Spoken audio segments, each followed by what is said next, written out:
बिस्मिल्लाहिर्रहमानिर्रहीम, अस्सलाम वालेकुम। अली सलमान जी टीवी के तमाम नाज़रीन को जी स्पोर्ट्स में खुश आमदीद कहता है कि जब पाकिस्तान सुपर लीग सीज़न 8 अब अपने बिल्कुल इख्तितामी मराहिल में दाखिल हो चुका है और आज इस टूर्नामेंट का एलिमिनेटर 2 खेला गया कि जहां पर लाहौर कलंदर ने कामयाबी हासिल करते हुए फाइनल में रसाई हासिल की और कल वो मुल्तान सुल्तान के खिलाफ फाइनल में मद्दे मुकाबिल होगी। 171 रन का टारगेट जो पेशावर ज़ल्मी की जानिब से दिया गया उसको 6 विकेटों के नुकसान पर हासिल किया और 4 विकेटों से इस मैच में न सिर्फ कामयाबी हासिल की बल्कि कामयाबी हासिल करने के साथ साथ फाइनल के मरहले के लिए भी क्वालिफाई किया। तो हमारी ये महफिल, हमारी ये बज़्म जो हम PSL की इब्तिदा से हम सजाते आए हैं और जिसमें हम तबसरे तज्ज़िये और आप बहुत ज़बरदस्त क्रिकेट के इनसाइड स्टोरीज़ आपके लिए लेकर आते रहे, वो अब ये महफिल जो है वो आहिस्ता आहिस्ता अपने इख्तितामी सफ़र की जानिब गामज़न है। और हमें उम्मीद है कि थ्रू द PSL जो है थ्रू आउट द PSL आपने इस जो शो को एंजॉय भी किया होगा, क्योंकि हमारे साथ बहुत सारी ऐसी इनसाइड स्टोरीज़ भी इस शो में शेयर की गई जिससे पहले आपने पाकिस्तान के किसी भी स्पोर्ट्स शो में नहीं सुनी होंगी।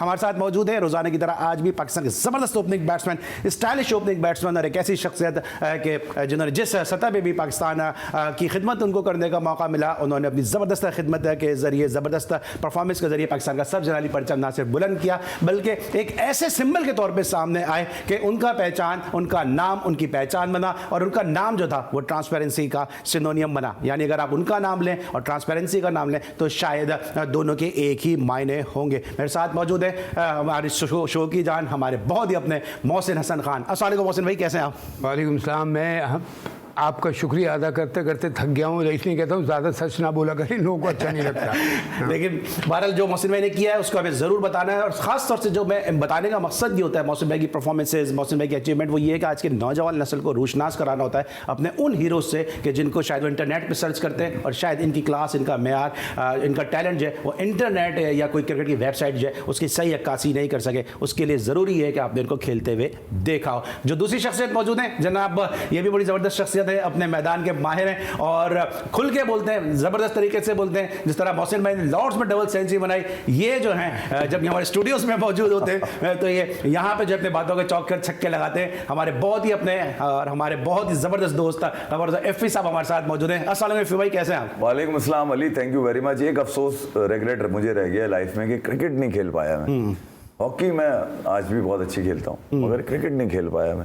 बहरहाल मगर ये कि क्रिकेटर्स के साथ इंटरेक्शन का बड़ा रहा, ख़ास तौर पे बहुत कम। मैं पहले भी कह चुका हूँ, बहुत चंद एक क्रिकेटर्स ऐसे हैं जो मुझे आज भी एडमायर करते हैं, उनमें ख़ास मोहसिन भाई हैं डेफिनेटली। अच्छा, चले मैं इससे प्रोग्राम को आगे बढ़ाऊँ। मोहसिन भाई की बैटिंग आपको पसंद थी या इनकी शख्सियत आपको पसंद थी? अली ये वाला जो एरा है ना, ईद कार्ड पे आती थी, सही है, क्रिकेटर्स में तस्वीरें आती थी, अखबारात में आती थी, ब्लैक एंड वाइट है, ये भी काट लो, ठीक है, रिसाला किसी से लिया, लाइब्रेरी से जाके तो काट लिया, पला बाद में 2 महीने तक रिसाले के पैसे देते रहे कि भाई पैसे दो, तस्वीर काट ली। तो ये एरा तो जा ही नहीं सकता हमारे अंदर से। और वो दौर, वो चाशनी जो है ना उस दौर, ये इंटरनेट, तो ये जो चीजें हैं ये आज खेला कल खत्म, भूल भी जाएंगे हम, ये नहीं बोल सकते हम कभी। इन मतलब पाकिस्तान के वो तमाम खिलाड़ी या दुनिया के वो तमाम खिलाड़ी जिनको आपने अपने हाथों से जिनकी तस्वीरें काट कर अपने कबर्ड में रखी हो, तो उनमें से वो कैसे आपके अंदर से। एक और चीज भी मैं इसमें ऐड करूंगा इससे पहले कि मैं मोहसिन भाई से इस मैच के अंदर, ईद कार्ड पे झगड़ा होता था, मोहसिन भाई का एक पोस्ट बड़ा मशहूर है जिसमें वो यूं देख रहे हैं, वो आज भी मैं एक जगह देख रहा था कहीं लगा हुआ, तो मोहसिन भाई यूं करके मुस्कुराहट करके देख रहे हैं, एक में जरा सीना खोल के खड़े हुए मोहसिन भाई। तो भाई ये लोग तो कैसे बोल सकते हैं, कैसे बोल सकते हैं। और इससे पहले कि मैं जिस तरह पहले भी कह रहा था कि मोहसिन भाई से इस मैच को एनालिसिस शुरू करें कि वो जो 2 घंटे के मैच आते थे ना टीवी पे, जहाँ पे मोहसिन भाई की इनिंग आती थी 2 घंटे की लॉर्ड्स में, उसका जो मज़ा था, ये जो बेसन हेजिस के जो 82-83 के मैचेस आते थे, वो आप जितनी भी क्रिकेट देख लें उस मज़े को जो है वो आप उसको मैच कर ही नहीं सकते हैं कि उस 2 घंटे का इंतजार होता था। या ऑस्ट्रेलिया में जो टूर्नामेंट होता था था कलर क्लॉथिंग में 80s में, मैं उसकी बात कर रहा हूँ कि उसका ये मैच कोई मैच कर ही नहीं सकता। लेकिन बहरहाल आज भी एक मैच जो था वो मिस मैच साबित हुआ कि जहाँ पे लाहौर कलंदर ने जो है वो कामयाबी हासिल की। क्या हुआ, समरी पे एक निगाह डालते हैं, उसके बाद lords of lords Mohsin Hasan Khan साहब से आगाज़ करते हैं गुफ्तगू का। जनाब, ये आपके सामने समरी के जहाँ पे हारिस ने एक दफ़ा फिर बड़ी ज़बरदस्त इनिंग खेली, 85 रन की। बाबर आजम ने 42 रन स्कोर किए, 25 रन बनाए। राजा पक्सा ने 2 विकेट हासिल की। जमान और राशिद खान ने, ताहिर बेग ने 54 रन की इनिंग खेली। सैम बिलिंग 28 रन बना सके। सिकंदर रजा ने 23 स्कोर किए। अजमतुल्लाह ने 2 विकेट हासिल की और लाहौर कलंदर यूं इस मैच को 4 विकेटों से न सिर्फ जीत गया बल्कि फाइनल के लिए क्वालिफाई कर गया। मोहसिन भाई, पेशावर ज़ल्मी ने टॉस जीत के जो 171 रन स्कोर किए, ये किस तरह आप देखते हैं? क्योंकि आगाज़ एक दफ़ा फिर बड़ा अच्छा मिला, गो के साइम अय्यूब आउट हो गए थे, इसको जो हारिस ने और बाबर आजम ने रिकवरी की वो एक ज़बरदस्त रिकवरी थी। लेकिन फिर वही बात कि आखिरी के जो 10 ओवर थे उसमें महज 73 रन इनको कॉस्ट कर गए। जी बिल्कुल। और एक बात मैं ज़रूर कहूँगा कि एक तरह से सेमीफाइनल ही मैच था आज का। इंटरेस्टिंग मैच, एक क्वालिटी क्रिकेट देखने में नजर आई। ये नहीं था कि out class one sided match हो गया। स्कोर भी बहुत बड़ा नहीं था, 170 क्या था, 171। तो स्कोर ठीक था, लेकिन बहुत बड़ा 200-220 ऐसा नहीं था। लेकिन और उसके ऊपर भी इतना वेल कंटेस्टेड मैच हुआ और आखिर में क्रेडिट नो डाउट लाहौर को जाता है, जिस तरह उन्होंने आई थिंक 19वें ओवर मैच जीत गए थे ना, 19। तो ऑल टुगेदर मुझे देख के खुशी हो रही थी अली, कि लग रहा था कि अच्छा एक मैच खेला जा रहा है। पब्लिक है, जैम पैक्ड है क्राउड, बड़ी सपोर्ट। लाहौर की क्राउड वैसे बड़ी है, इंथुजियास्ट है, बड़ा सपोर्ट करती है क्रिकेट को। फिर उनकी अपनी टीम भी खेल रही थी। तो बहरहाल मैं जो मुझे देखिए, आगे बात करेंगे छोटी छोटी बातों पे, लेकिन आजम के लिए मैं अपने बाबर आजम के लिए मुझे आज एक बात नज़र आई। आई होप आप लोग मुझसे एग्री करोगे, जो मुझे, जैसे कि मैं जब तारीफ़ करता हूँ, जहाँ मुझे कोई बात गड़बड़ लगती है तो मैं करता हूँ। आई थिंक बाबर आजम के ऊपर मुझे लगता है मेंटल एक बोझ उसने चढ़ा लिया है कि मुझे स्कोर करना है, जिसकी वजह से सबड्यूड हो जाता है ना, कभी कभी अपनी खोल में चला जाता है कि मैं आउट ना। आज जो आगे जैसे ज़बरदस्ती का अब जैसे हमारी क्रिकेट में कहते हैं, किसी भी फॉर्म ऑफ क्रिकेट में लास्ट स्टेजेस में नहीं, शुरू में 15-20 रन हो गए, इसका मतलब आपकी आय हो गई। अब आप जाएं बड़े स्कोर की तरफ, और ये बाबर करता है। आप देख रहे हैं वो 40 पे 50 पे इस पे आउट हो रहा है, 60 पे वो नहीं जा रहा है, 100 नहीं कर पा रहा। उसने अपने ऊपर, उसको चाहिए उसके कोच को, अब तो खैर वो टूर्नामेंट से बाहर हो गए, लेकिन अभी उसकी क्रिकेट ज़िंदगी भर बहुत पड़ी है। उसको चाहिए, बाबर अगर तुम बेटा मेरी बात सुन रहे हो तो ये अली, उसको चाहिए इस खोल को हटाए अपने उससे, फियरलेस जाए अंदर कि मैं जाके अपना 100% दूंगा और मैं एक टॉप क्लास बैट्समैन की तरह खेलूंगा। मुझे ये नहीं कि मुझे आउट नहीं होना है मुझे। और जब भी ये डर बैठ जाता है ना, मैं एज ए बैट्समैन आपको बता रहा हूँ कि ये आदमी सोचता है मैं आउट ना हो जाऊँ, मैं आउट ना, वो बिल्कुल या तो सबड्यूड हो जाता है या फिर आउट हो जाता है। तो आई थिंक बाबर का मुझे आज ये फीलिंग हो गई कि उसने अब खुद अपने ऊपर एक वो बोझ ले लिया कि मुझे रन करने हैं। नहीं भाई, तुम्हारे साथ दूसरे भी हैं, तुम मुझे, मैं जैसे उसको बड़ा प्रेज करता हूँ, क्लास प्लेयर है, इसमें कोई शक नहीं, लेकिन मौके पे ऊपर देखो तो नादागत क्या है। तुमने 30-40 करके अगर तुम, और फिर क्या है, देखिए अच्छे बॉल पे आउट होना, हमारे जैसे इमरान हमारा कैप्टन था, हम लोग जब मीटिंग सब करते थे वो यही कहता था अच्छे बॉल पे आउट हो जाओ, मुझे कोई प्रॉब्लम नहीं है, खुद आउट मत होना बैट शॉट से। अब वो क्रॉस खेल रहा है, उसको पता है कि मैं 30 कितना 40 कुछ पे आउट हुआ है ना, तो उसको चाहिए था यहाँ जाके क्रॉस ना खेले भाई, सीधा सीधा सामने वाला तुम्हारा हिट मारने वाला खड़ा हुआ है। तो इस बाबर के लिए तो मैं कहूँगा, लेकिन ऑल टुगेदर आई थिंक हमें एक अच्छी क्वालिटी क्रिकेट मैच देखने का मौका मिला। अच्छा, मुझसे मैंने जो बात की फिर भाई, इसमें कहीं ना कहीं बल्कि किसी न किसी हद तक, बल्कि बड़ी हद तक आप भी जिम्मेदार हैं, क्योंकि आप जैसे लोगों ने ये बात जहन में डाल दी, आवाम के भी और लोगों के दिल में भी, और खुद कहीं ना कहीं जिस तरह मोहसिन भाई कह रहे हैं कि मैसेज पहुंच ही जाता है किसी ना किसी तरह कि जी strike rate strike rate strike rate. अब वो सिर्फ स्ट्राइक रेट का ही सोच रहा है, बड़े स्कोर का वो सोच ही नहीं रहा।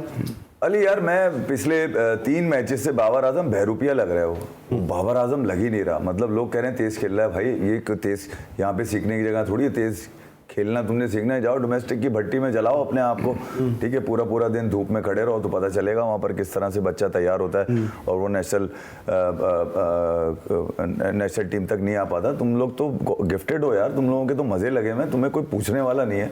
अब टॉप ऑर्डर में जिस अंदाज से मेकशिफ्ट आपने पिछले 2 साल से पाकिस्तान के ऊपर लादे में, मैं जरा पीछे जाऊँगा बाबर आजम के फेलियर के लिए, इसलिए कि आप 2021 वाला सेमीफाइनल देख रहे हैं किस तरह से 34 पे 39।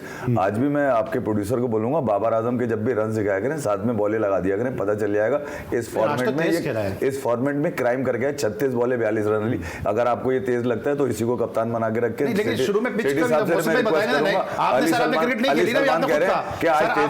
मैंने आपको क्या कहा, बाबर आजम बहरूपिया लग रहा है, बाबर आजम नहीं, मैं इसीलिए तो मेरा ओपिनियन है ना, मैं आपसे ये नहीं कह रहा कि मेरे ओपिनियन को आप स्टैम्प करेंगे। बाबर आजम की नाकामियों को सिलसिला यहाँ तक पहुंच गया कि 21 मैचों में वो अब तक पीएसएल की कप्तानी कर चुके हैं, 5 जीते हैं और उसके बाद सारे हारे हैं। वो आप अंदाजा लगा लीजिए कि 16 मैचेस, वो तकरीबन 15 मैचेस वो लॉस किए कप्तानी में उनकी। बाबर आजम के फेलियर्स में क्या है, उनकी फेलियर्स तो वो है नहीं, ठीक है, डरपोक आपका वो कप्तान है। अच्छा, आप जब उसको कप्तानी में आजमाया, आपने पाकिस्तान से भी आजमाया, हमेशा क्रंच मैच जहां पर बाबर आजम पे एक्सपेक्ट किया जाता है कि एशिया कप में बाबर आजम फाइनल में करेंगे, घंटा नहीं कर पाए, आ जाए वर्ल्ड कप के फाइनल में कर पाएंगे, वहां नहीं कर पाए। अच्छा, जो इनके साथ जो दूसरा ओपनर है वो करता है तो वो उतनी ही बॉलें लेता है। तो मैं ये कह रहा हूं कि पाकिस्तान की हार की जो वजह बनती है, आज भी चले पाकिस्तान को छोड़ दें, ज़ल्मी की हार की वजह कौन है आज? बाबर आजम के वो वाले रन, सुन ले, बाबर आजम के वो वाले रन जहां पर हारिस मार रहे एक एंड से, तुम क्या शाबाशी देने के लिए आते हो?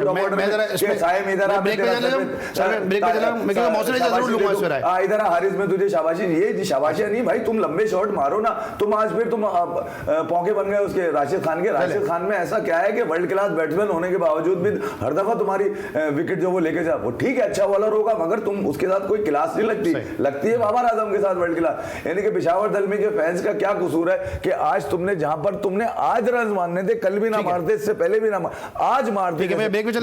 मैं आपको बताऊंगा कि मैं ये वजह क्यों कह रहा हूं। मैं पूछ लेता हूं ना, मैं पूछ लेता हूं क्योंकि अभी इन्होंने एक बड़ी बात कर दी और टेक्निकल बात मैं मौसम भाई से पूछूंगा कि बाबर आजम के लिए आते ही रन करना इतना आसान था क्योंकि साइब अयूब आउट हो चुके थे। एज ए ओपनर जो है उनको थोड़ा टाइम लेना जरूरी था। एक स्टाइलिश ओपनर से पूछेंगे एक ओपनर की सोच क्या होती है, एक ब्रेक के बाद।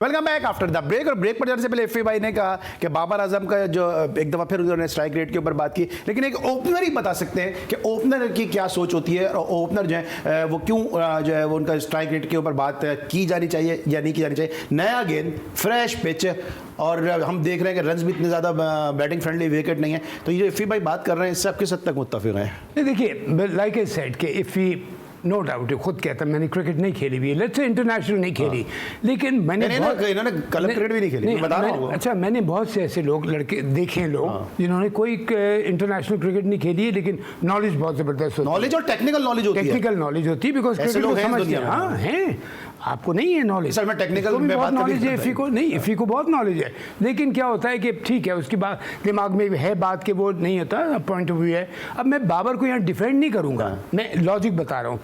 एक लड़का पता है कि जाता है वो 120 बॉल का गेम खेलता है, उसको कहा जाता है बाबर तुमने आखिर तक जाना है कि एक एंड मार। शाबाशी जो इफ़ी कह रहे हैं देने की, वो यंग लड़कों को इंकरेज करेगा। और बड़ी अच्छी बात आपने कही थी, अगर एक ऐसा प्लेयर बैटिंग करने जाएगा कि जिसका नाम नहीं है, उसके पास कोई प्रेशर नहीं है, वो जाके 10 भी कर देगा तो वो कहेंगे वेल प्लेड यार, 4 बॉलों में 10 कर दिए। बाबर अगर 4 बॉलों में 10 करके आउट हो गया, ये क्या किया इसने? ये मरवा दिया टीम को कि विकेट थ्रो कर दिए। एक तो ये बात होती है। दूसरी बात ये कि आपको देखिए, अगर इस वक्त एक विकेट जल्दी गिरी थी, अगर बाबर जल्दी आउट होता, बिलीव मी और नॉट, इनको 140 करने में मुसीबत पड़ जाते, लेकिन उसके साथ चला है वो लेके फिर आखिर। अच्छा, कल जो मैं एक बात की तारीफ कर रहा था उनकी मुल्तान वाले, जिस खूबसूरती से उन्होंने शुरू के 10 ओवर में उन्होंने कोई उल्टे सीधे शॉट नहीं मारे, विकेट्स इन हैंड रख के, पिच में थोड़ी गड़बड़ थी, संभालने के बाद कहाँ ले गए, 160 पे ले गए स्कोर। तो ये भी एक स्ट्रैटेजी होती है। आई थिंक इस चीज़ को देखना चाहिए। और बाबर लाइक ए सेड, उसने थोड़ा खुद अपने ऊपर ये डाल लिया है। और एक चीज़ का मैं और कसूरवार ठहराऊंगा, इफ़ी को नहीं, हम एक्स क्रिकेटर्स, हमको ख्याल रखना चाहिए जब ये फुली अनाउंस हुआ कि हम इन 5 प्लेयर्स को रेस्ट करा रहे हैं, वो ड्रॉप क्यों कर दिया है? और यहाँ तो एक प्रॉब्लम क्या है हमारे मुल्क में कि अगर कोई रेस्ट करने भी बैठता है ना तो उसको देखिए ड्रॉप कर दिया। ड्रॉप नहीं किया भाई उन्होंने, हमारे ये कॉन्सेप्ट नहीं है। दूसरे मुल्कों में देखें कि वो होता है, अच्छा प्लेयर होता है, कोई रेस्ट करते, चलो मैं एक यंगस्टर को मौका देता हूँ यहाँ पे। तो अब ये अगर ट्रेंड उन्होंने इस हिसाब से किया है, 5 जो लड़के उन्होंने ड्रॉप किए, 5 के 5 स्टार प्लेयर हैं, बाबर, शाहीन, रऊफ, रिजवान, फ़खर। 5 स्टार प्लेयर हैं, क्यों रेस्ट कराए कि हम 5 नए लड़कों को देख लें? तो उसमें कोई यहाँ हो गया कि ड्रॉप क्यों कर दिया, टीम खराब। मैं कहता हूँ अगर यकीन मानिए कि अगर ये 3 मैच की सीरीज़ इंग्लैंड या ऑस्ट्रेलिया के खिलाफ भी हो रही थी, इवन अफगानिस्तान को लाइटली बिल्कुल नहीं लेना चाहिए। अगर ऑस्ट्रेलिया इंग्लैंड के खिलाफ या इंडिया या न्यूजीलैंड के खिलाफ होता, मैं उसमें भी डाल देता यंग लड़के कि ठीक है मैं अपने लड़के बना रहा हूँ, मुझे आगे की सीरीज़ देखनी है जो बड़ी आ रही है या टूर्नामेंट जो बड़े आ रहे हैं। तो यहाँ हम एक्स क्रिकेटर्स को ख़ास तौर पे बहुत ख्याल रखना चाहिए कि हम क्रिटिसाइज जब करें जब कोई काम गलत हो रहा हो। मेरा जैसे है बाई गॉड, मैं बिल्कुल स्पेयर नहीं करता जब कोई कि पाकिस्तान क्रिकेट को नुकसान पहुंच रहा है, नहीं, पर यहाँ जो इन्होंने किया एक्स क्रिकेटर्स ने तो बाबर को खराब नहीं किया, आप समझते कहीं ना कहीं, क्योंकि यही एक्स क्रिकेटर थे, even including chairman cricket board जो फॉर्मर चेयरमैन थे, कि जी बाबर के अलावा मुझे कुछ नजर नहीं आता। अगर ऐसा कर दें कि आप इसके अलावा कोई नजर नहीं आता तो जो बाबर के नंबर पे खेलते हैं आपकी बेंच स्ट्रेंथ भी अच्छी नहीं होगी, क्योंकि चेयरमैन को जब कोई नजर नहीं आता तो फिर बाबर सिया करे सफेद करे जंगल का बादशाह। बिल्कुल आप ठीक कह रहे हैं। और अली आप एक गलत मैसेज पास कर रहे हैं टीम में कि जी ये मेरा चहीता है।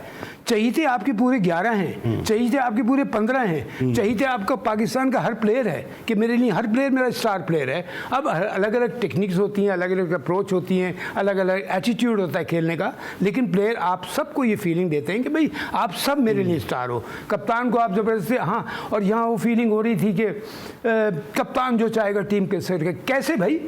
अगर एक कप्तान गलत लड़का मांगता है, जैसे मैं ऑनेस्टली बता रहा हूँ, मैं बड़ा बोल नहीं बोल रहा, even Imran did the same thing कि मैं लड़का लूँगा तो वो लूँगा जो डिजर्व कर रहा होगा। मैं जब कैप्टन और उसके साथ एज ए चीफ सेलेक्टर जो हेड कोच के साथ बैठता था, मैंने कहा अगर आपको कोई लड़का चाहिए आप मुझे कन्विंस करेंगे कि ये लड़का क्यों चाहिए, और हम कहेंगे नहीं हम कन्विंस नहीं हो, आपको नहीं देंगे हम लड़का, इसलिए कि पाकिस्तान की टीम बन रही है। अली ये आपकी इफ़ी की है, मेरे घर की टीम नहीं है, ये पाकिस्तान की टीम है, तो इसको इस लिहाज से देखना चाहिए। और जहाँ पर भी आप देखेंगे हल्की सिलेक्शन कमेटी होगी, वहाँ ये प्रॉब्लम हमेशा खड़ी होगी, कप्तान डोमिनेट कर जाएगा, हेड कोच मैंने उनसे जब मैं था उस वक्त, जैसे वक़ार था और अपना शाहिद हफीज़ी था, मैंने दोनों को कहा, मैंने कहा जो डिजर्विंग प्लेयर आपको चाहिए we are right behind you. गलत प्लेयर हमसे मत मांगना, जो जिसका तुम्हारा कोई फेवरेट है तो उसको फेवरेट नहीं मांग लो। हमारे लिए पाकिस्तान का हर प्लेयर फेवरेट है। ये चीज़ जिस दिन हमारे सिस्टम से ख़त्म हो गई रेगुलरली, और यही इसकी वजह थी, one of the reasons Ali, जिसकी वजह से मेरे खिलाफ एक वो चली कि ये सिफारिशी नहीं खिलाता है, ये टीम में जुआ भी नहीं होने दे रहा है, तो इसको हम ये कर देते हैं कि ये तो हमारे लिए प्रॉब्लम है। आई टेल यू व्हाट, उस वक्त काश मुझे एक ऐसा चेयरमैन मिल गया होता या इमरान जैसा आदमी मिल गया होता कि जब भी ठीक है मैं मेरिट देखूंगा, मेरिट पे मोहसिन काम कर रहा है। और मेरिट देखिए, आपकी चीफ सेलेक्टर की अकाउंटेबिलिटी किसके पास है? चेयरमैन की। चेयरमैन की अकाउंटेबिलिटी किसके पास है? पेट्रन इन चीफ की। तो ये जब अकाउंटेबिलिटी का पूरी चेन बन जाती है तो मैं या इफ़ी आप हम हमेशा केयरफुल रहेंगे कि यार हम गलत काम जानबूझ के नहीं करेंगे, भूल चूक में अगर गलत हो जाए तो दूसरी बात, हायरार्की होनी चाहिए कि जो अकाउंटेबिलिटी कर सके। इफ़ी भाई अभी आप बात करते हैं बाबर आजम की, हारिस की इनिंग को आप किस तरह देखते हैं? क्योंकि हारिस ऐसा प्लेयर है कि पिच जो है वो उसको मैटर नहीं करती है, वो अपने आते ही अपने फ्लुएंसी के साथ स्ट्रोक खेलता है वो। अली देखें इस फॉर्मेट का मिजाज भी यही है, और जिम्मेदारी उस पर भी उतनी होती है जितनी साइम पे थी उतनी उस पर भी थी। यकीनन जब टीम प्लेइंग 11 में उसको रखा है तो जिम्मेदारियां देकर ही रखा है ना। जहाँ तक मोहसिन भाई ने बात करी थी इसकी बाबर आजम के हवाले से कि भाई उसका रोल ये वाला रखा है। मुझे एक बात बताएं, न्यूजीलैंड के अंदर बाबर आजम ओपन आते हैं, न्यूजीलैंड में ही रिजवान ओपन आते हैं, वहाँ रोल मिला ना इनको कि भाई ठीक है तुम नीचे तो फारिग हो, बिल्कुल ही रिजवान भी फारिग थे, बाबर आजम भी नीचे जगह नहीं बनती थी, नया बॉल लो, नया बॉल यानी कि 6 ओवर यानी कि 36 बॉल हैं, 36 बॉल हैं, सर्किल में सारे फील्डर, बाकी बाहर कोई भी नहीं। अब जब आप सर्किल में ही 50 रन नहीं मारोगे 6 ओवर में, और कंसिस्टेंट है यहाँ, मतलब पाकिस्तान के साथ जिस कदर मजाक इन दोनों ने मिलकर बनाया है, यानी कि हद कर दी इन्होंने ढीठपन की कि पूरा पाकिस्तान मिलकर इनको कह रहा था कि भाई खुदा के लिए पाकिस्तान के लिए तो नीचे आके खेल लो, मगर इनमें से कोई नीचे आके खेलने को तैयार नहीं हुआ। यहाँ तक कि इनमें से किसी ने अपना गेम तक चेंज नहीं किया। इस PSL के अंदर मैं सुन रहा हूँ पहले ही दिन से कि रिजवान तेज खेल रहे थे, कोई स्ट्राइक रेट अच्छा हो गया। वो भाई ये पाकिस्तान के लिए क्यों अच्छा नहीं था? बाबर तेज खेल रहे, देखें अब वो तेज खेलने लगा। इफ़ी भाई अब गलत बात ना किया करें उसके स्ट्राइक रेट पे, यार मैं पाकिस्तान के लिए स्ट्राइक रेट देखना चाहता हूँ उसका। इस फॉर्मेट का अगर मिजाज तुम्हारे अंदर है तो तुम ठीक हो, ठीक है, और इस फॉर्मेट का मिजाज तुम्हारे नहीं है तो स्टेप डाउन हो जाओ, वरना अपने आप को प्रूव करो कि तुम इस फॉर्मेट में खेल सकते हो। खिलाड़ी बनकर आओ ना, कप्तान बनके तो तुम मोहम्मद अली को भी खिलाते रहोगे, कप्तान बनके तुम रजा अली को भी खिलाते रहोगे, कप्तान बनके तुम किसी को भी बुलाओगे और खिला लोगे, नसीम को बुलाओगे, वसीम को बुलाओगे, यानी कि जो तुम्हारा दिल चाहेगा। यानी कि आप ये अंदाजा लगा लीजिए कि हफीज हुए, फहीम अशरफ हैं, ऐसे कई नाम मैं आपको बता सकता हूं हूं जिनको ड्रॉप किया गया टेस्ट में और वो वापस कमबैक कर रहे हैं T20 में, ये कम पाकिस्तान में ही देखे आप, हो सकता है आपको कहीं नहीं मिलेगा। और बाबर आजम उसमें शेर व शकर है, आप समझे नहीं। अभी मोहसिन भाई ने कहा कि हमें कन्विंस करना पड़ेगा, यहाँ तो कप्तान कन्विंस है आपका, यहाँ पर तो कुदरत के निजाम पे चल रहा है आपका सारे सिस्टम क्रिकेट का। तो मैं ये कह रहा हूं कि पहले तो आपने उन लोगों को ढूंढना पड़ेगा जो पाकिस्तान से मुखलिस हैं, जो मुखलिस होगा वो इनकी स्क्रूटनी जो मुखलिस होगा ना, जो मुखलिस है वो आपके बराबर भी बैठा हुआ होगा, नहीं, वो तो फिर बोर्ड में नजर नहीं आएगा ना, वो सिर्फ एक आदमी से नहीं चलेगा, क्योंकि ये आपको पूरे सर इनकलाब तो एक ही आदमी लाता है, 4-5 लोग आपको ऐसे रखने पड़ेंगे जो पाकिस्तान की क्रिकेट टीम बनाए, किसी घर की, किसी मोहल्ले की या किसी रीजन की टीम बन रही है। मुझे कंक्लूड करना है, थोड़ा सा मुझे ब्रेक पे भी जाना है। हारिस के लिए थोड़ा सा मैं चाहता हूं आप कुछ कहें। बिल्कुल कहूंगा, इसी देखिए, और हारिस का क्या था, एक और बात इंपॉर्टेंट इसी हवाले से कह दूं, नॉकआउट मैच में और लीग मैच में आज ये फर्क नजर आया। पता होता है ये 19-20 मैच हार जाएंगे, टूर्नामेंट से बाहर हो रहे हैं। नॉकआउट का बहुत प्रेशर होता है, starting from top to the bottom, batting पे भी बॉलिंग पे। कल वहाब रियाज पाकिस्तान का कितना एक्सपीरियंस बॉलर था, उसने ऑलमोस्ट मैच हरवा दिया था कल ना। आज भी 3 ओवर किए, आज भी 3 ओवर किए, उसमें भी रन दिए। लेकिन ये अच्छा, मैं इसकी जो हारिस खान, मोहम्मद हारिस की माशाल्लाह बहुत अच्छा खेला। साइम आज भी रन्स नहीं हुए, कल भी रन्स नहीं हुए। क्या है? नॉकआउट का प्रेशर। और क्या प्रेशर है? रिलैक्स तो नहीं हुए? और क्या प्रेशर? रिलैक्स तो नहीं हुए? नहीं, क्या प्रेशर है? पाकिस्तान टीम में नाम आ गया। देखिए ये चीज़ मैं बता रहा हूँ, ये छोटे छोटे फैक्टर्स होते हैं जो बहुत मैटर करते हैं एक प्लेयर की क्वालिटी देखने के लिए। साइम की मुझे बहुत पसंद आया, टैलेंटेड है, लेकिन दोनों मैच में रन्स नहीं किए, कल भी नहीं किए, इंपॉर्टेंट मैच आज भी नहीं किए, तो उसको हारने की वजह वो भी बन सकता है। लेकिन ये चीज़ आप क्या यंगस्टर को एक मार्जिन दे, ठीक है, मार्जिन देते हैं। बाबर के पास मार्जिन नहीं है, उसको लेके एक्सपेक्ट करते हैं कि जीत के नहीं खेलेगा। और मैं फिर अपनी बात पे, मैं जो इतना मुझे थोड़ी सी समझ है क्रिकेट की, वो खेलता है 120 बॉल का गेम कि मैं जाऊं 70। यहाँ प्रॉब्लम हो रही है कि 30-40 करके या 45 करके वो आउट हो रहा है, ये टीम को नुकसान पहुंचा रहा है। ठीक है, आपने सुन लिया इस हवाले से जो बाबर आजम का और हारिस का जो कंपैरिजन था, मोहसिन भाई ने भी किया और रफ़ी भाई ने भी अपने अंदाज से किया, मोहसिन ने टेक्निकल अंदाज से किया। मजीद इस पे गुफ्तगू भी करेंगे एक छोटे से ब्रेक के बाद।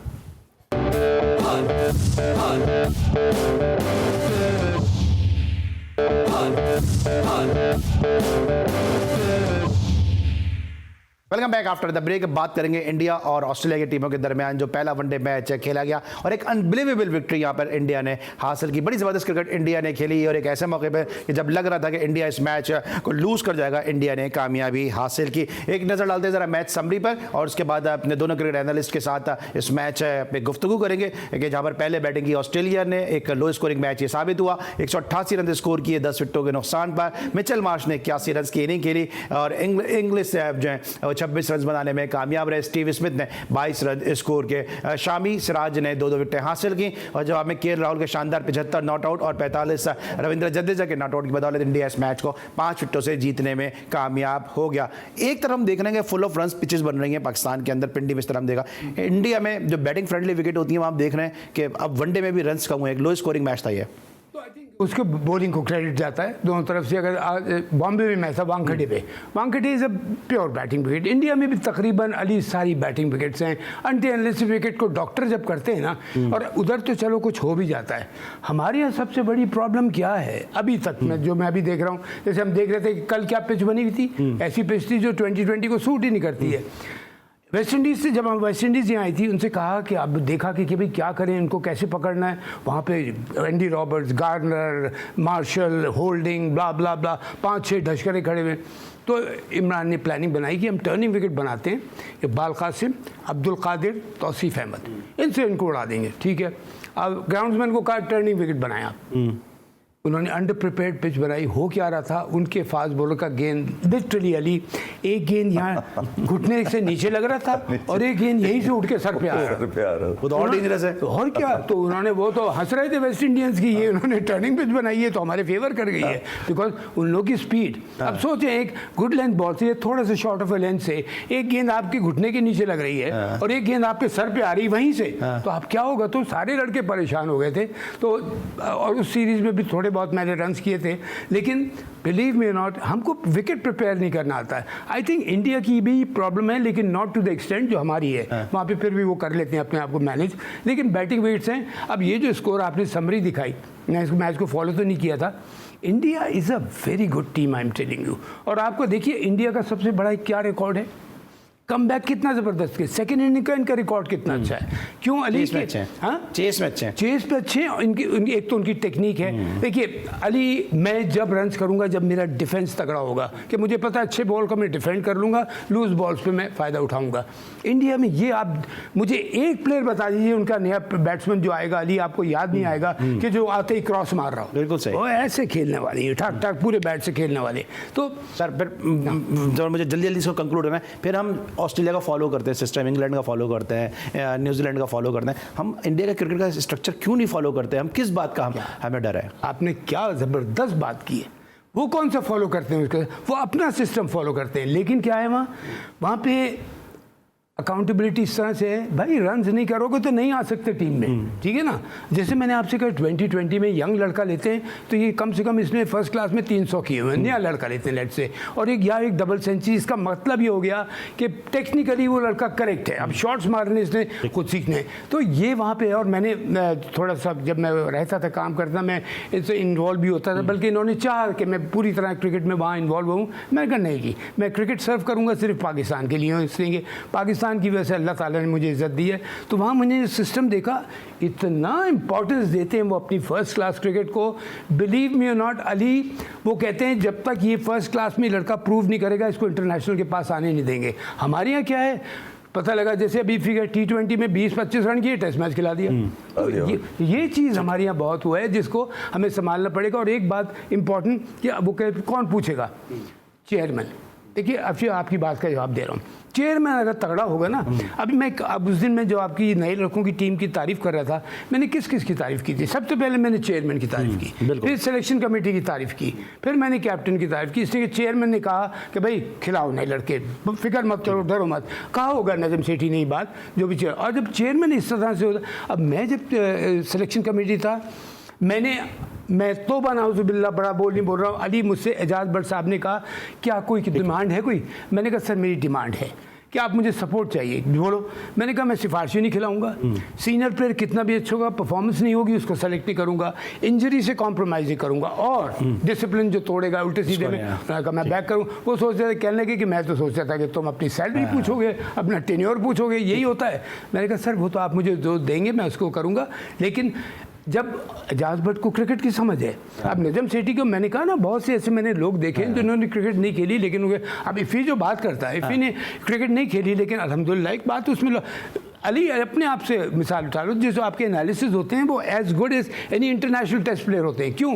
बिकॉज समझते हैं क्रिकेट को। तो अगर चेयरमैन भला खेला हो या ना खेला हो, लेकिन अगर क्रिकेट को समझता है तो फिर उससे बड़ा पूरे नीचे तक फ़ायदा होता है। और लाइक आई सेड कि उनके इंस्ट्रक्शंस होंगे ना कि खिलाओ जी, बगैर निडर होकर खिलाओ, तो ये चीज़ बड़ी क्लियर होती है। फिर भाई विराट कोहली आज एक दफ़ा फिर फेल हो गए, वो नजर नहीं आएंगे आपको? नहीं, मैं आपको बता देता हूँ अली, मेरे ख्याल में 272 ओडीआईज खेल चुका है। एक बात कह दूँ अली, तुमने फिर शरारत शुरू कर दिया। नहीं वो नजर नहीं आता ना, बाबर आजम नजर आता है। मैं रख के लाता हूँ जवाब ये वाला। लेकिन 272 इनिंग विराट कोहली खेल चुके हैं अब तक, और 57 का उनका एवरेज है। मेरे ख्याल में 46 उनकी 100 हैं इसके अंदर। मैं सर इस मैच की बात कर रहा हूँ, मैं सुन ले मेरी बात, फ्लैशबैक में नहीं जाना चाह रहा, मैं सिर्फ इस मैच की बात कह रहा हूँ ना। 272 इनिंग्स में एक मरतबा, आज पहली मरतबा मिचेल स्टार्क ने उनको आउट किया है। 94 के स्ट्राइक रेट से खेलते हैं वो ओडीआईज में मिचेल स्टार्क को, और one of the best delivery मैं कहूँगा मिचेल स्टार्क की, जो इन स्विंगिंग जो डिलीवरी आती है अंदर जो जाती है, वो तो विराट कोहली ने जब ये भी नहीं देखा कि अंपायर ने उनको आउट दिया या नहीं दिया, वो चले गए, यानी कि इतने कन्फर्म थे कि ये बॉल बिल्कुल सही जगह हिट करके गया। मगर एक बहुत ज़बरदस्त मैच जिसमें कमबैक किया आज केएल राहुल ने, ये वही केएल राहुल ने जो सुनील शेट्टी के दामाद बने, और इसके दामाद बड़े हैं वैसे। दामाद बड़े हैं, छुट्टियों पे चले गए थे, यानी कि हनीमून पीरियड पे थे, अपने वापस आए तो बड़ा प्रेशर था। उसकी वजह ये कि श्रेयस अय्यर इंजर्ड है। अच्छा, एक टोपी खेल रही है इंडिया की इस टीम के अंदर, हालांकि नेपोटिज्म नहीं है मगर फिर भी कहीं ना कहीं नजर आता है। वो मैं सूर्य कुमार यादव को वो आजमाना चाहते हैं ओडीआई वर्ल्ड कप के लिए, उसको तैयार कर रहे हैं अभी से, जो नंबर 4 पे उन्होंने रखा है। T20 में तो उससे बड़ा बल्लेबाज अब तक कोई है नहीं, 380 खेलता है। ऐड कर रहा हूँ आपकी इनको सेकंड करते हुए एक जुमला नेपोटिज्म है। सुनील गावस्कर के ऊपर सबसे बड़ा इल्जाम था कि महाराष्ट्र के प्लेयर लेता है, ये पंजाब को इग्नोर करता है। प्लीज उस हिसाब से बिल्कुल आप कह रहे हैं, मगर ये कि केएल राहुल अगर आज ना रुकते, मैं आपको बता रहा हूँ, जो 75 आपको रन नजर आ रहे हैं, तो ये वो मैं हमेशा बात करता हूँ ना कि रन्स मैटर उस वक्त करते हैं जब गेम फिनिश करे खिलाड़ी। बाबर आजम से मेरी शिकायत यही होती है, आप मुस्तकिल खेले जा रहे हो, आपके हाथ में फिनिशिंग नहीं है। फिनिश किया केएल राहुल ने और उसने ये बताया कि यार कमबैक जब करे आदमी तो ये बता के करे कि मेरे लिए रन्स अहम नहीं है करना, मेरे लिए मैच को फिनिश करना है, टीम इंपॉर्टेंट है, टीम शुड कम फर्स्ट, और यही दिखाया टीम इंडिया ने किस तरह से कामयाबी हासिल की। जो मौसम भाई बात कर रहे थे, जबरदस्त बात थी कि सबसे ज्यादा ट्रिपल सेंचुरी रविंद्र जडेजा ने रणजी ट्रॉफी में बनाई है और वो एज ए बॉलर इंडिया की टीम में खेल रहे होते हैं। ब्रेक लेंगे, ब्रेक के बाद वापस आएंगे, मजीद गुफ्तगू करते हैं।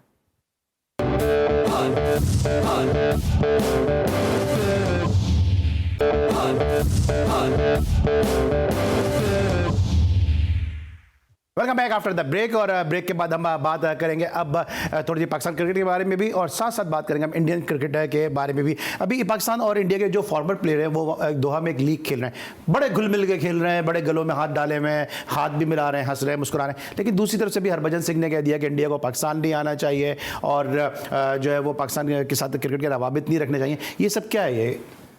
अब देखिए, वाकई बात बड़ी कंफ्यूजिंग है, और ख़ास तौर पे जो देखिए, आप लोग तो क्रिकेट से लिंक्ड अप हो, आपको अंदर की बहुत चीज़ें पता होती हैं, लेकिन हमारे ज़माने से भी इवन इतनी ऑफ द फील्ड इतने फ्रेंडली हैं कि मैं आपको बता नहीं सकता। मेरे जैसे मैं बहुत फ्रेंडली था, लेकिन जहाँ ग्राउंड पे कदम रखा ना, छोड़ेंगे नहीं। ये वाला दोनों तरफ से, दोनों हमारी तरफ से उनकी तरफ से भी। पहले में इतना एग्रेशन था नहीं था, अब तो आ भी गया है कुछ। तो ये बस मैं इसको बुराई क्या, जब फ्रेंडली की बात कर रहे हैं, आपको लगता है ये आईपीएल ने जो जिस दौर में आप खेलते थे और इंडियन प्लेयर और आपकी अगर बात करते हैं तो कोई माने या ना माने, शायद कुछ लोगों की बात मेरी बुरी भी लगे, पाकिस्तान के प्लेयर थोड़े से ऊपर थे, लेकिन ये आईपीएल जब से आया, हमारे प्लेयर अपनी सीनियर लेके वहाँ पे खड़े हो गए, किसी न किसी हैसियत में मैं वहाँ पे एंटर कर लो, उसने हमारा इमेज को डैमेज किया। बिल्कुल, बहुत बहुत आपने $1 मिलियन क्वेश्चन आपने किया है, और यही तो मैं आपसे कहता हूँ कि जब तक उन्होंने आपको निकाला नहीं, जब तक आप हटे नहीं वहाँ से, अपनी को उन्होंने प्लेयर्स को हमारे बैन कर दिया, जिसके वजह से मैं बेवकूफ़ इंसान, ये दूसरा को तो मुझे बेवकूफ़ कहेगा, तुमने क्यों, आपने क्यों कैंसिल कर दिया अपना कॉन्ट्रैक्ट? इससे किया कि मुझे अपने मुल्क की इज्जत का ख्याल है। ये लोग चले गए, अपने कोई कॉमेंट्री पे जा रहा है, कोई कोच बन के चला, what the hell is this? जब भी तो उनको फ़ायदा पहुँचता है कि इनको तो जब बुलाएंगे ये भागे दौड़े आ जाएंगे, और ये कौन मौका देता है? अली, हम 3 बैठे ना, एक अगर मैं उनमें से कोई छोटी या घटिया बात करूंगा, आप दोनों भी इसमें बदनाम हो जाओगे। तो ये ख्याल इनको रखना चाहिए कि मैं अपनी पर्सनल लाइफ के साथ जो कुछ करूं, कहीं ऐसा ना हो जाए मुझसे कहीं खुदा न खास्ता पाकिस्तान की इज्जत को ठेस पहुंचे। तो ये फिक्र नहीं करते हैं, जो लोग फिक्र नहीं करते हैं वो टीम को भी बदनाम कराते हैं, पाकिस्तान के लिए भी नाम खराब आता है। कल मौसम ने बड़ी प्यारी बात की थी कि जो साबिक क्रिकेटर है उनको स्टेटमेंट देने से पहले सोचना चाहिए, और आज भी इस बात को सेकंड कर रहे हैं कि ये सिर्फ एक नाम नहीं है, ये पाकिस्तान है। मोहसिन खान पाकिस्तान है, पाकिस्तानी कैप पहनी हुई है, या जो भी कोई बात कर रहा है पाकिस्तान है। हरभजन सिंह ने भी स्टेटमेंट दिया कि जी बायलैटरल सीरीज ना खेलें, आईसीसी के टूर्नामेंट हम खेलते रहेंगे पाकिस्तान से। ये क्या बात है Ali? To be very honest यार, देखें मैं हरभजन के इस बयान को ऑनेस्टली बोलूंगा मैं, आप इतने ऑनेस्ट होने चाहिए बोलने के लिए। बस मैं इतनी सी बात करके ख़त्म करूंगा, क्योंकि मेरे हाथ में नहीं है पाकिस्तान को इंडिया ले आके खिलाना या इंडिया को वहाँ से लाके पाकिस्तान खिलाना। जो लोग ये मामला तय करते हैं पाकिस्तान या इंडिया की क्रिकेट के, उन तक एक मैसेज चला जाता है, और जब उनको खिलानी होती है खिला लेते हैं। ये आपने भी देखा है कि इंडिया आखिरी टूर एशिया कप का करके गया धोनी की क़यादत में, और मुझे तो वो इंटरव्यू भी याद है, धोनी यूँ गले में हाथ डाल के मुझे कह रहे हैं ना कि फ्रेंडली, हमने खुद भी देखे। मैं ये कह रहा हूँ कि मैं तो एक क्रिकेटर नहीं था ना, मगर मैं तो एक रिप्रेजेंटेटिव था एक चैनल का, मगर धोनी के साथ बड़ी अच्छी खुशगप्पे रही, बाकी खिलाड़ियों को भी देखा मैंने। तो मैं ये कह रहा हूँ खिलाड़ी तो कभी मना नहीं करेगा, मगर खिलाड़ी अगर ऑनेस्ट है, ठीक है, हरभजन को मैं ऑनेस्ट बोलूंगा कि उसने अपना ओपिनियन दिया, उसने ये नहीं कहा कि जो मैं कह रहा हूँ वही होगा, ठीक है। कल को शोएब अख्तर हैं या मोहसिन हसन खान है या इवन कोई भी अपना ओपिनियन दे सकता है। ओपिनियन देने में कोई सर अपना कहाँ से हो गया फिर ओपिनियन? जो स्टार है ना सर, अथॉरिटी जो भी बोलेंगे सोच के ही बोलेंगे ना। हरभजन अथॉरिटी, आप समझे नहीं, अथॉरिटी होती है ना एक, हरभजन के पास अथॉरिटी नहीं है। हरभजन अपना ओपिनियन दे सकता है कि यार मुझसे सवाल हुआ, मैंने ये जवाब दिया। एक बात तो क्लियर है ना, जो हम कल भी मैं कह चुका हूँ, देखिए पाकिस्तान इंडिया सीरीज अभी तक वो हाल है, गवर्नमेंट अप्रूवल चाहिए होते हैं। लेकिन मोहसिन भाई ये क्या बात हुई कि अगर हम आपकी बात करते हैं या किसी और की बात करते हैं तो आप पाकिस्तान स्टार हैं कि आपको सोच समझ के बोलना है, हरभजन का अपना ओपिनियन है, ये क्या बात हुई है? मतलब आप इतना भी नहीं करें ना यार, ये ना ये कि अगर पाकिस्तानी प्लेयर की बात है तो इनका ये पाकिस्तान के स्टार हैं, ये सोच के बोले, समझ के बोले, वो बोल रहा है तो उसका अपना ओपिनियन है, ये क्या बात हुई? ये अगर वो जो रॉजर बिनी जो इस वक्त चेयरमैन है ना बीसीसीआई के, वो भी अगर कुछ बोलते हैं ना तो उनकी भी कोई अथॉरिटी नहीं है। इसी तरह नजम सेठी भी अगर इनकी अथॉरिटी, ये बोलेंगे तो फंस जाएंगे, ये भी कोई अथॉरिटी नहीं सर, ये बोलेंगे फंस जाएंगे हैं, ये क्या बात है? पाकिस्तान और इंडिया में क्रिकेट एक मैं मान रहा हूं आपकी बात, मैं कह रहा हूं रूल दोनों के लिए एक होना चाहिए ना, ये कोई बात नहीं। तो आप अपने खिलाड़ियों को पकड़े क्यों नहीं बोलते? नहीं देखिए, एक हेट्रेड तो हो जाती है दोनों तरफ से है इसमें। सुनील गावस्कर क्या बयान देता है पाकिस्तान के लिए, इतना जबरदस्त वर्ल्ड कप जो हम जीते थे 92 का, सुनील गावस्कर, इमरान के बाद सुनील गावस्कर एक बार आदमी से बोल रहा था कि ये या बीबीसी के वर्ल्ड कप जब इंडिया वर्ल्ड कप जीता, पता उन्होंने क्या स्टेटमेंट दिया? बहुत बुरा स्टेटमेंट दिया था, बिल्कुल आई एग्री, मुझे पता है, बहुत बुरा स्टेटमेंट दिया था। और आप उसको मार्जिन क्या दे सकते हैं, इंडियन है तो अपने फेवर की बात करेगा, लेकिन वो इंडियन था जो कह रहा था पाकिस्तान टीम बहुत डेंजरस है, ये जीत सकती है, जबकि पाकिस्तान आउट हो गई थी, पाकिस्तान वर्ल्ड कप जीत गई। कहने का मतलब है कि देखिए, एक तो मैं आपसे और एक रिक्वेस्ट करूंगा, आप ये देखा करें कि बयान दे कौन रहा है, उसका ट्रैक रिकॉर्ड देखें। अब मैं अगर बयान दूंगा या कोई और देगा, मेरे से माजिद खान को बयान देता है, ज़हीर अब्बास को बयान देता, उसको शोएब अख्तर से ना मिलाएं, ट्रैक रिकॉर्ड देखिए पूरा उठा के कि इनका ट्रैक रिकॉर्ड क्या रहा है। ये बहुत इंपॉर्टेंट चीज़ है कि इनकी जो क्रिकेट जब ये खेलें तो कितनी डिग्निफाइड। प्यारी बात की, क्योंकि तेंदुलकर ने या किसी बड़े प्लेयर ने कभी इस तरह की बात, ये देखिए कभी नहीं बात की उसने, और करेंगे भी नहीं। और सर का ट्रैक रिकॉर्ड अच्छा नहीं है, ट्रैक रिकॉर्ड मतलब उसका वो नहीं है। देखिए ना, आप ट्रैक रिकॉर्ड मुझसे ज़्यादा आप बेहतर जानते हैं, आप तो मीडिया के आदमी, आप तो मीडिया के आदमी हैं। ट्रैक शोएब अख्तर वो है, एक फ्लैम पॉइंट सा लड़का है जो आई मुंह में कह दिया विदाउट केयरिंग कि आगे क्या होगा। ये जो हरभजन ने कहा इस तरह तो वो नहीं कह पाते। कौन? जैसे हरभजन का अली बता रहे हैं कि उस हरभजन आईसीसी से खेल लो, बायलैटरल नहीं खेल लो। आपने पूरी बात नहीं की, हरभजन ने ये भी कहा है कि Pakistan is not a safe country to play cricket. हाँ, तो ये मैं कहना नहीं चाहता ना, मैं क्यों अपने चैनल से इस तरह की बात करूं? नहीं, मैं एक बात कह रहा हूं ना, पूरी बात लिया करें। नहीं, मैं क्यों बोलूं उसके अल्फाज, क्यों बोलूं मैं, क्यों मीडिया के जरिए मैसेज दूं? मुझसे कर लिया उसके अल्फाज होगा नहीं, लेकिन क्यों सर, मैं क्यों मौसम मैं क्यों ऐसी बात करूं कि जो किसी और के फेवर में जाती है? मैं उसको कह सकता हूं कि इसको कोई इख्तियार नहीं इस तरह की बात करने का। आप इख्तियार है, लेकिन उसको ऐसी बात नहीं करना चाहिए, बिकॉज बीइंग हरभजन कोई छोटा क्रिकेटर नहीं है, बड़ा नाम है इंडियन क्रिकेट का, उसको नहीं करना चाहिए बिल्कुल। इसी तरह हमें भी ख्याल रखना चाहिए। देखिए, ये मैटर्स हम अपनी गवर्नमेंट के लिए छोड़ दें, वो डिसाइड कर। मेरी गवर्नमेंट कल मुझे कहेगी आपने वहाँ जाके खेलना है, मैं खेलूंगा, वो कहेगा नहीं खेलना, मैं नहीं। अच्छा सर, सचिन तेंदुलकर ने कहा कि अब जो है वो बॉल पे सलावा लगाने की इजाजत दे देनी चाहिए, लेकिन अभी हमने थोड़ी देर पहले ब्रेकिंग में देखा कोरोना की लहर फिर आ गई है, तो आपको लगता है कि जो है सलावा लगाने की इजाजत बॉल पे दे देनी चाहिए? क्यों मुल्क को लोग तो बॉल पे नहीं लगा रहे थे, लोग मुल्क को थूक लगा देते हैं।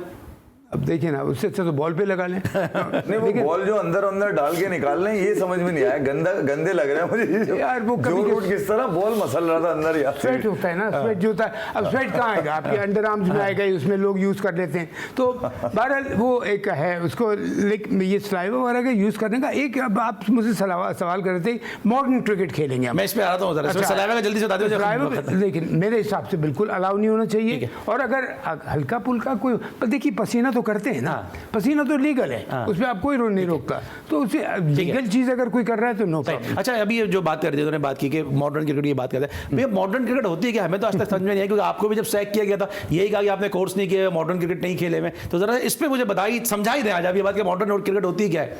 आज आप मुझे ये बिल्कुल आपने कहा है, और आप उसका रिजल्ट है ना, मॉडर्न जो क्वालिफाइड कोचेस के लाए थे उसका रिजल्ट देख लीजिए। मैं तो क्वालिफाइड नहीं था, मेरी क्वालिफिकेशन है खेल के, मैं तकरीबन 50 टेस्ट मैच खेल चुका हूँ और तकरीबन 70-80 वनडे खेल चुका हूँ। वो देखिए, एक होता है किताब से पढ़ के आना, अगर किताब से पढ़ के इंसान क्रिकेट समझता ना, तो अली इस वक्त पाकिस्तान में 10 करोड़ क्रिकेटर्स होते हैं, किताब पढ़ के मैं सीख के मैं जाके। प्रैक्टिकल जो चीज़ होती है ना, वो बड़ी इंपॉर्टेंट होती है, जो प्रैक्टिकलिटी से आप चीज़ सीखते हैं।